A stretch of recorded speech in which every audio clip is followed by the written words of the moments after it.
episode of Super Reaction Bros. I'm Kristen. I'm Christopher. And on today's episode, we are taking a look at the announcement trailer for the next chapter, next prequel chapter in the Star Wars saga. Star Wars lore. You gonna let me finish? No. The High Republic. Basically, it's set 200 years before the events of the prequel trilogy, and that's all I got.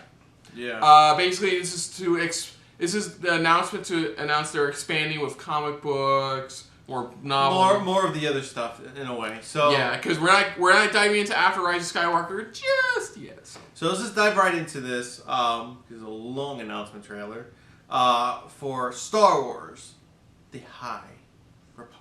So here we go.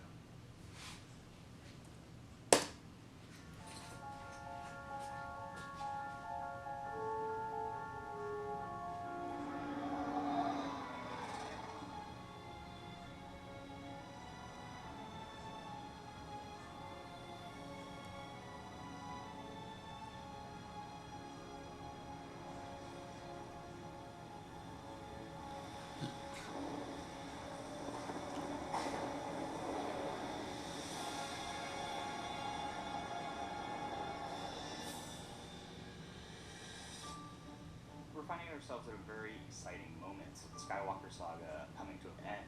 We're at a place of what's next for Star Wars. One of the things we've always done is be able to use our franchise platforms to explore the creative potential of the Star Wars galaxy.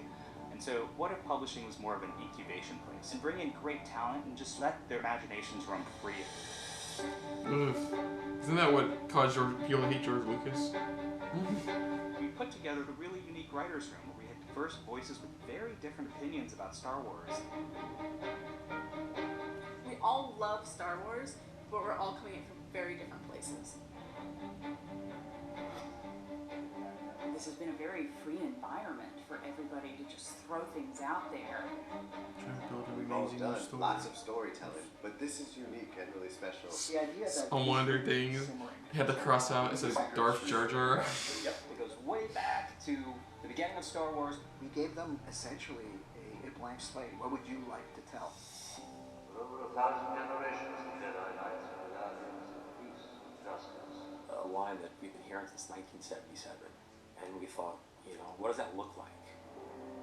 What is peace and justice? It's a golden age where there's much more peace and calm in the galaxy. So we're calling it the High Republic.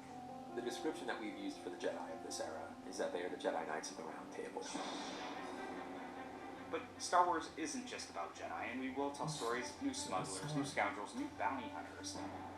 The threat and the tension really comes from the Republic's borders, because the Republic does not extend from one side of the galaxy to the other. It's a bit of a Wild West new frontier. We see a different kind of Jedi that patrols the frontiers and is more of a Texas Ranger. So we got We're now Knights of the Round, concept artists, illustrators, Western visualists, the same way vibes. that you would when you're making a movie. We even had Ian McKay come down and just do sketch after sketch for us. When you have a guy who designed the look for Darth Maul sketching Jedi for you, it doesn't get any cooler than this. Yeah, that's smart. The scale of this initiative is really new for us. We're going to have stories for adults and teens and kids. We're building this out simultaneously across multiple Of course you are. Gives us the ability to tell vast interconnected stories across multiple years. There will be a core group of heroes that will expand over time. There'll be villains. Our main villain are the group called the Nile. We kind of like to refer to them as Space Vikings. Their motto is, you can't take it with you, but we can take it from you. Okay. That's cool. Our story starts with what we're calling the Great Disaster. It wouldn't be Star Wars without adventure. And there's definitely a series of events that will spin the galaxy into a dangerous new direction, and it'll give the opportunity for heroes to rise up. Everybody's talking about that picture of like a Wookiee with a lightsaber. It's like, fuck yeah, finally. It's really fun to be able to keep readers on their toes. This era is ripe for storytelling. The eureka moment was the question, what scares the Jedi? And that made us all go, ooh, something wicked this way comes.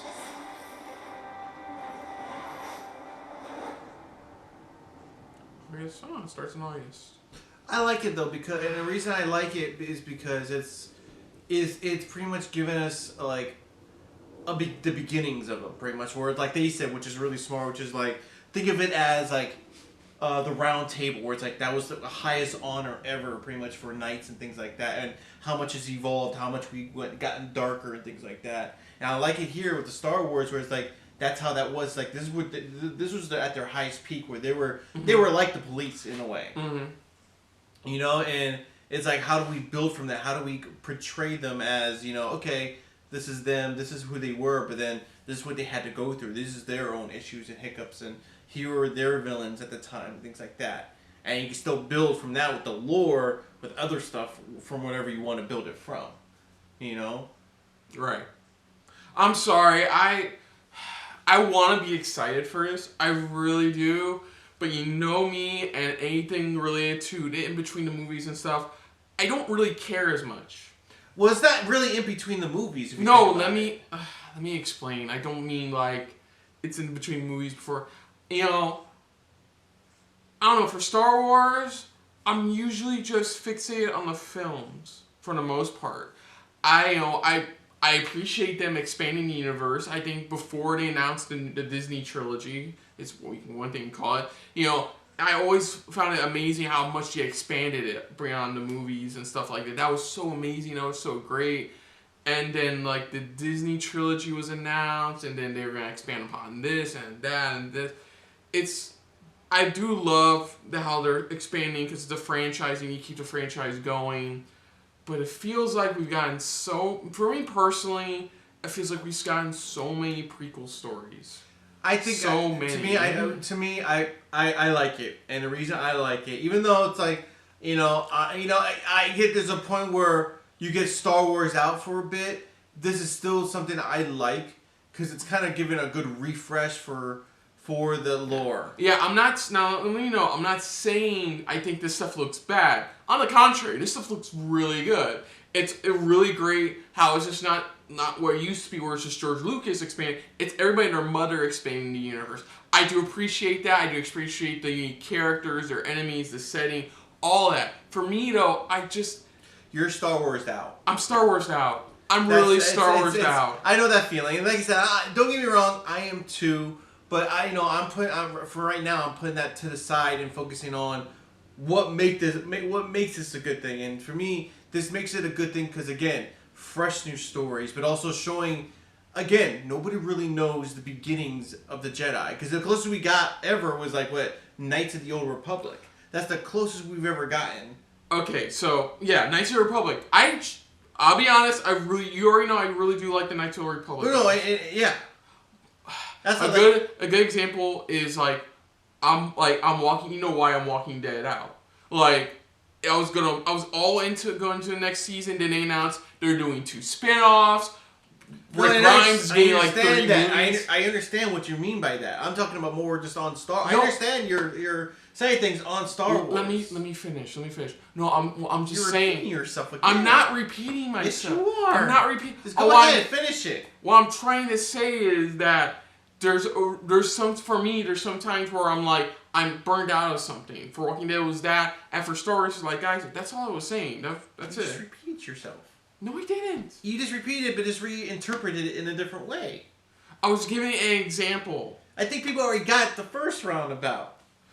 I was giving an example of how some franchises, while it works, like with Star Wars, others, like Walking Dead, it doesn't exactly work. That's what I was trying to point out. Anyways, no, it's like I said though, besides what he was just saying, Knights of the Old, like I said, it's like the furthest we've ever gotten that far out, or that early if you think about it, from my knowledge, and media-wise, not just books, but mainly just the media, it's more like Knights of the Old Republic. It's like how far we've ever gotten of like a really, like in the beginnings of the Jedi.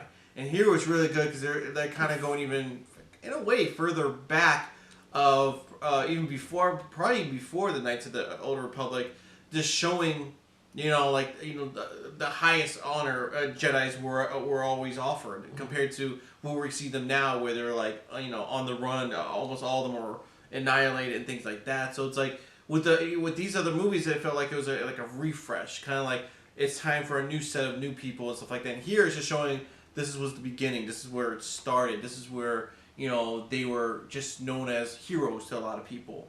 And, and you get to see certain probably stories built up, or see a little bit of the Sith or the dark side slowly rising up.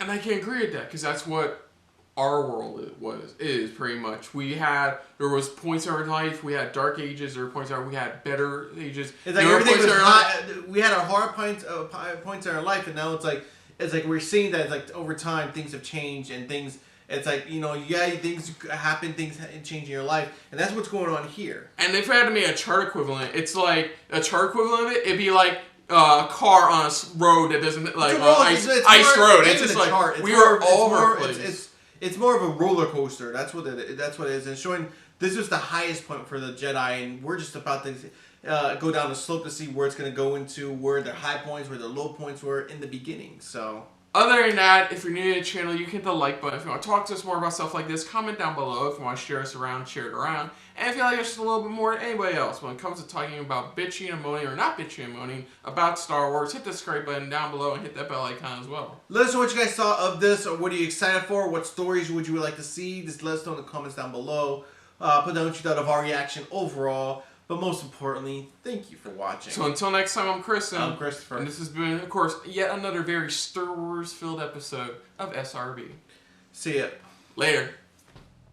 Hey guys, thanks for watching. If you want to check out our previous reactions, or any one of our other SRB shows, check out one of our playlists down below. If you want to check us out in the social universe, you can find us on Twitter and Stardust @SuperReactBros.